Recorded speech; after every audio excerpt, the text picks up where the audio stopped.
This is Jane Roberts, and if you're hearing this recording, it means someone finally found the metal box I buried beneath the oak tree in our backyard in Elmira, exactly as Seth instructed me to do on March 15th, 1984. I'm speaking these words with trembling hands because Seth made me promise something that haunts me even now, that this tape would only surface when humanity needed it most, and apparently that time is 2025. He told me to hide this recording because what I'm about to reveal wasn't meant for the world I knew back then, but for the world you're living in right now.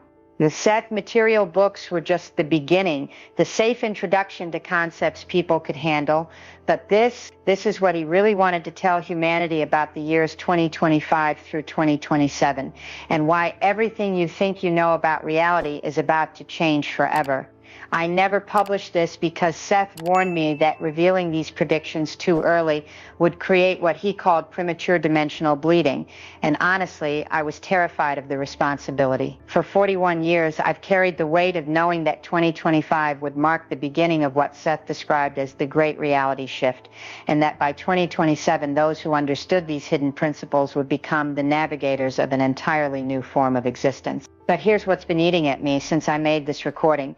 Seth told me I wouldn't live to see 2025 myself, which means I'm trusting complete strangers with the most dangerous knowledge he ever shared with me. He showed me exactly 3 techniques that he made me swear I'd never put in any book. Techniques so powerful that he said they could literally rewrite the fabric of probability itself.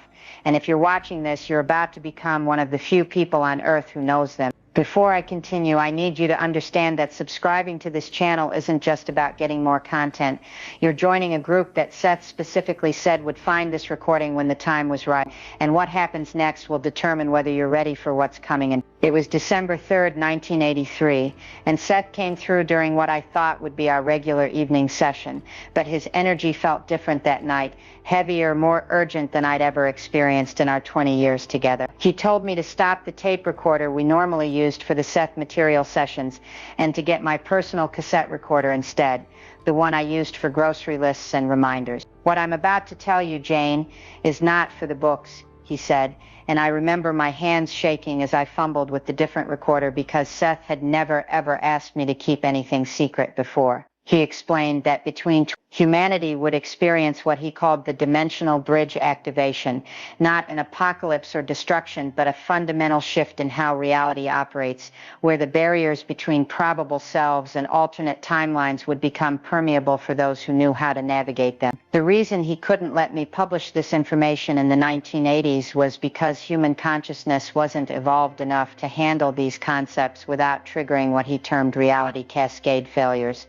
People would have tried to use these techniques without proper understanding and would have destabilized their entire existence framework. Seth spent the next 3 hours explaining to me why this information had to remain hidden until 2025, and what he told me still gives me chills decades later. He said that starting in 2024, reality would begin to soften, that's the exact word he used, and that people would start noticing impossible coincidences, prophetic dreams that come true with startling accuracy, and what mainstream science would try to dismiss as glitches in perception. By early 2025, he predicted that millions of people would report experiencing reality shifts where they remember things differently than how they currently exist, and that these wouldn't be false memories but actual glimpses into alternate probability tracks that were beginning to bleed through. He warned me that traditional religious and scientific institutions would try to explain these phenomena away, but that their explanations would become increasingly inadequate as more people experienced these shifts firsthand. Jane, he said, and I'll never forget the compassion in his voice. By the time this recording is found, reality itself will have become fluid enough for humans to consciously participate in their own dimensional navigation, but only if they know the 3 forbidden techniques I'm about to teach you. The first sign Seth told me to watch for was something he called temporal displacement syndrome, where large groups of people would suddenly remember historical events differently than how they're recorded, and these wouldn't be isolated incidents but massive coordinated shifts affecting thousands simultaneously. He said this would begin manifesting in 2024 and accelerate rapidly through 2025, and that traditional media would initially try to cover it up or explain it as social media-induced false memories. But what really terrified me was when Seth described the second sign that people would start developing what he called probability sight, the ability to see multiple potential outcomes of situations simultaneously, like a natural form of precognition that would feel as normal as peripheral vision. He told me that children born after 2020 would display these abilities naturally, but that adults who had been unconsciously preparing through spiritual or metaphysical practices would also begin experiencing these enhanced perceptions. The third sign he mentioned was the most unsettling, that the deceased would begin communicating more directly with the living, not through mediums or special circumstances, but through what he called reality intersection points, where the barriers between dimensions would temporarily dissolve. Now, I have to tell you something that I've never admitted to anyone, not even my closest friends or family members, because Seth made me promise to keep this detail secret until this recording was discovered. On that December night in 1983, Seth didn't just predict these changes. He actually transported my consciousness forward in time to witness them firsthand.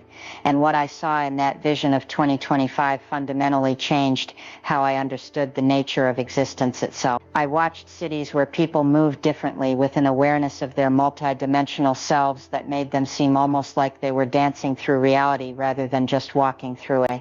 I witnessed conversations where individuals could sense each other's probable thoughts and intentions, creating a form of communication that went far beyond words. Most remarkably, I saw groups of people who could collectively focus their intention to literally reshape physical circumstances, not through wishful thinking or positive visualization, but through a direct manipulation of the probability matrices that Seth said would become accessible during this transition period. When I returned to normal consciousness that night, I was sobbing uncontrollably because I realized that humanity was about to evolve into something magnificent, but also because I knew I wouldn't live to see it myself. Seth then began teaching me the first of the 3 forbidden techniques, and I remember feeling simultaneously exhilarated and terrified as he explained what he called probability threading. This wasn't like the conscious creation techniques he'd shared in our published sessions. This was direct manipulation of the quantum field that underlies all possible reality. The dimensional barriers would be thin enough that humans could actually step sideways into alternate probability tracks where different outcomes had occurred, essentially allowing them to edit their personal reality by accessing versions of themselves that had made different choices. The technique involved what he described as consciousness pinpointing, identifying the exact moment in your past where a different choice would have created your desired present, then using a specific meditative protocol to merge your current awareness with the alternate self who made that choice. Seth warned me that this technique was dangerous if used incorrectly because it could result in what he called temporal fragmentation, where a person's consciousness becomes scattered across multiple timelines, making them unable to function coherently in any single reality. The second technique Seth revealed was even more extraordinary and frankly more frightening than the first. He called it Akashic editing, the ability to access and modify what he described as your personal reality database, the multidimensional record of every choice you've ever made and every outcome you've ever experienced across all possible versions of your existence. According to Seth, certain individuals would develop the capacity to directly interface with this personal Akashic record and literally rewrite their past experiences, not through memory modification, but through actual quantum level changes that would ripple forward into their present circumstance. He explained that this technique required achieving what he termed metacognitive stillness, a state of consciousness where you become aware of your awareness itself, then use that meta-awareness to navigate through layers of your own existence, like browsing through files in a cosmic computer. The danger with this technique, Seth emphasized, was that changing too much too quickly could create reality shock, where your current personality structure couldn't integrate the new timeline, potentially resulting in complete ego dissolution or what we might recognize as a psychotic break. But it was the third technique that made me consider destroying this recording entirely, because Seth warned me that this knowledge was so powerful it could fundamentally alter the course of human evolution if misused. He called it dimensional coalition building, the ability to communicate and collaborate with alternate versions of yourself across multiple realities to accomplish goals that would be impossible for any single version to achieve alone.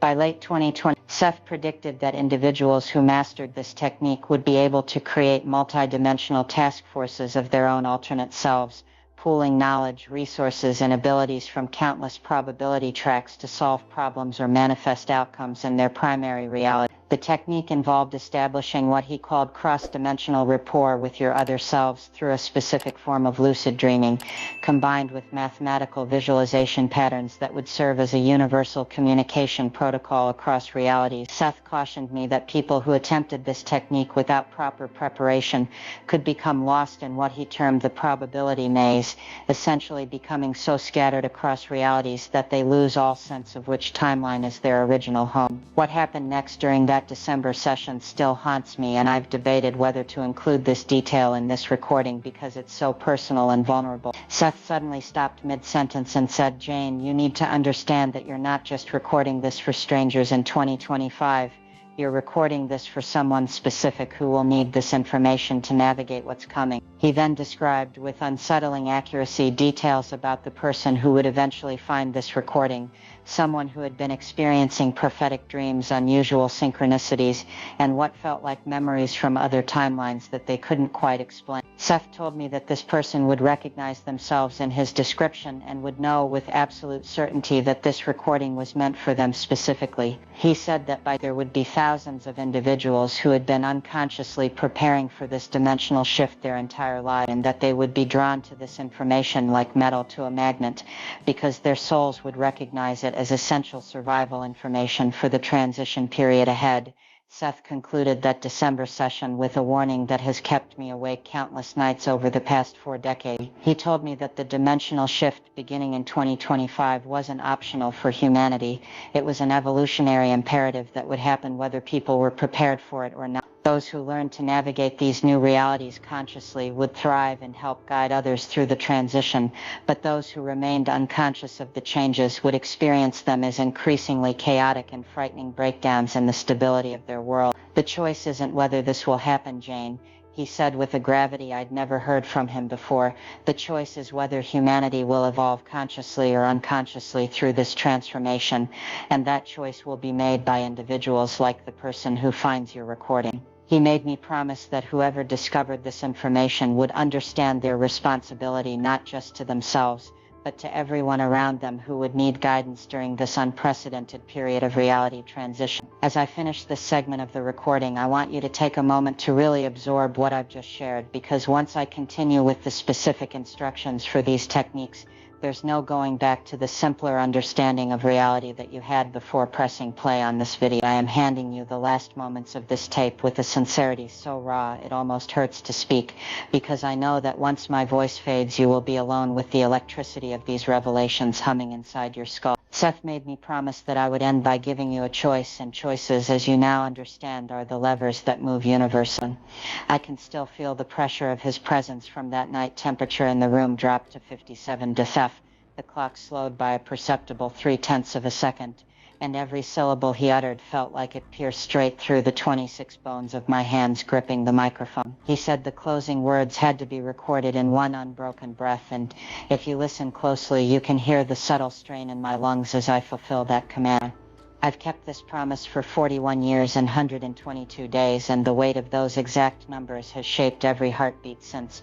Believe me when I say that nothing about this moment is casual. Seth told me that a true ending must double as a beginning, so he outlined 3 immediate actions you must take within the next 72 hours. Miss even one and your probability matrix will lock you out of smoother timeline. First, write down the most persistent dream symbol you've had since childhood.